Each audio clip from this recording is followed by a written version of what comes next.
with this president, and the National Secretary has said a bit of that,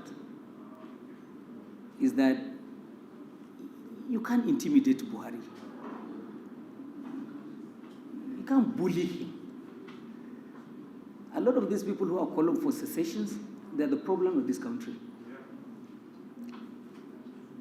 And I'm happy that reasonable opinion is now reasonable voices are now rising. Is it not only yesterday we were reading Afenifere saying we're not the most credible faction of Afenifere. We are not for secession. Or Haneze Ndibo has said this over and over again. So this thing about secession is, they had used it in the past. You cry secession and break off of Nigeria, and then you intimidate the city leader. And then he opens the vault and he brings money to settle people. President Buhari will pay no one. He's not going to pay.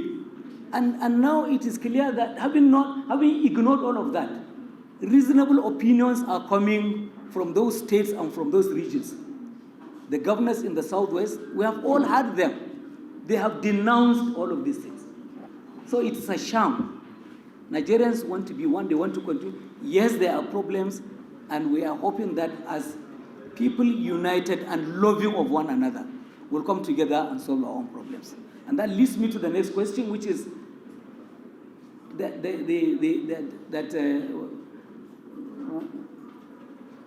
no, it's still part of his earlier question, whether there should be national conference. And what national conference do you want more than a parliament? Any Democrat, anyone who is a Democrat in heart, in his heart, in her heart, in practice, in their beliefs, they should believe in the tripartite structure of governments that are democratic. There must be a parliament, executive arm of the government, and the judiciary, each one being independent and cooperating with the other. We have an elected parliament which mandate is to be the custodian of the sovereignty of the Nigerian people. Look, a lot of these people who are crying for this secession, they are unelectable. If you think you are electable, go around for a parliamentary seat, whether House of Reps or Senate, and come and table an amendment for the Constitution. The process is ongoing as we speak now. Under DSP, the Deputy Senate President, they are calling for memorandum. Why can't you present what you want? So the issue is that people who are not Democrats want a parallel parliament to be set up. And this Constitution does not recognize two parliaments in this country. We have one parliament that is sovereign, that retains, is the custodian of the sovereignty of the Nigerian people. And believe then in periodic elections.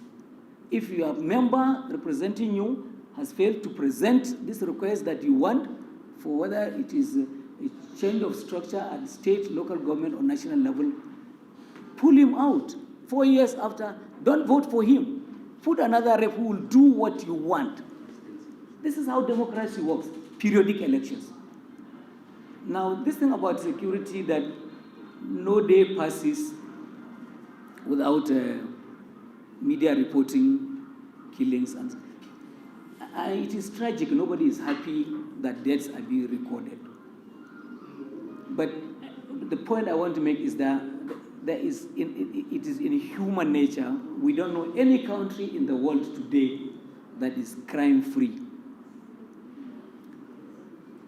I was going to, when the question was being raised, I was going to my WhatsApp messaging. An interesting conversation recently was around the publication of a new Nigerian newspaper. Tuesday, November 16, 1966. And on the front page of this newspaper, there's a story saying, Midwest police rescue 10 kidnapped men, 1966 in November. If you open the press today, and some people are reporting kidnapping, you will think that this is a first-time crime in the country. That is not, I'm not saying it is welcome. Please, I shouldn't be misunderstood. Even in the United States of America, I said 2 days ago, people were shot and killed. 8 of them for no reason.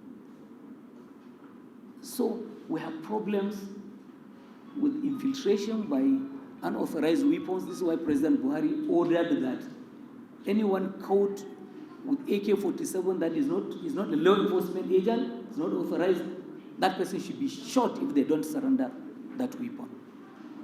We know where it is all coming. I'm not going into the history, all of the things that are happening in the Sahel and Libya, uncontrolled and ungoverned spaces around us, and the terrorists being recruited from our own people and the people from far and distant places, including those that were displaced in Iraq and Syria and Libya. So it's a big challenge.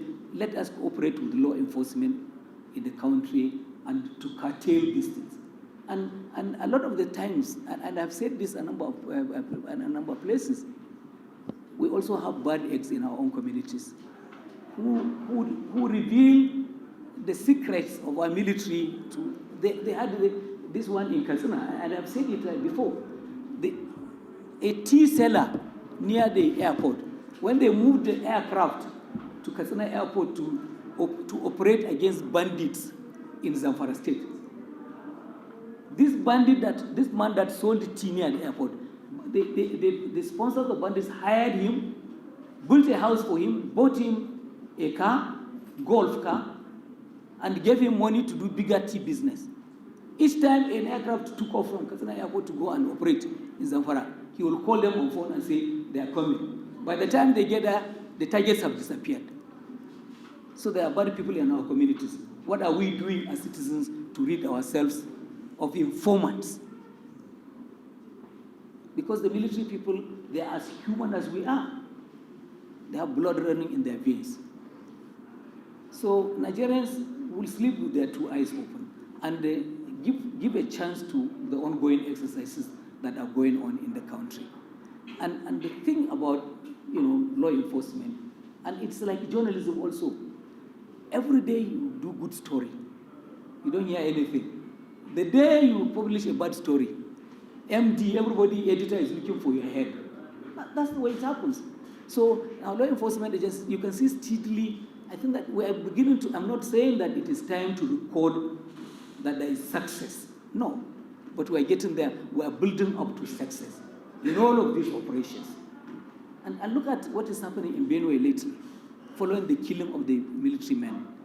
A whole governor presenting himself there and saying, I apologize for the killings of these people. It tells you that people are beginning to say, look, we are all in this together. And we just have to work together to rid this country of these elements. Pantami, can you please excuse me because I've not been briefed. You want government position on this Pantami issue. I've not been briefed about it. I have my personal views about it, but I cannot disclose my personal, because I'm entitled to hold my personal opinion. Yes, sir. Now, the thing about Southeast is part of the earlier conversation we just had now. Criminals are fighting to gain the upper hand, but I tell you that no criminal or terrorist is bigger than this country. None of them is mightier than our armed forces. This structure has been there. They were certificated and praised for World War I, World War II. They stabilized the entire West Africa region. Without Nigeria, would there be Liberia in its present form? Would there be Sierra Leone in its present, or even Gambia? So just give it time and support and prayers. We will win against these forces. Thank you very much.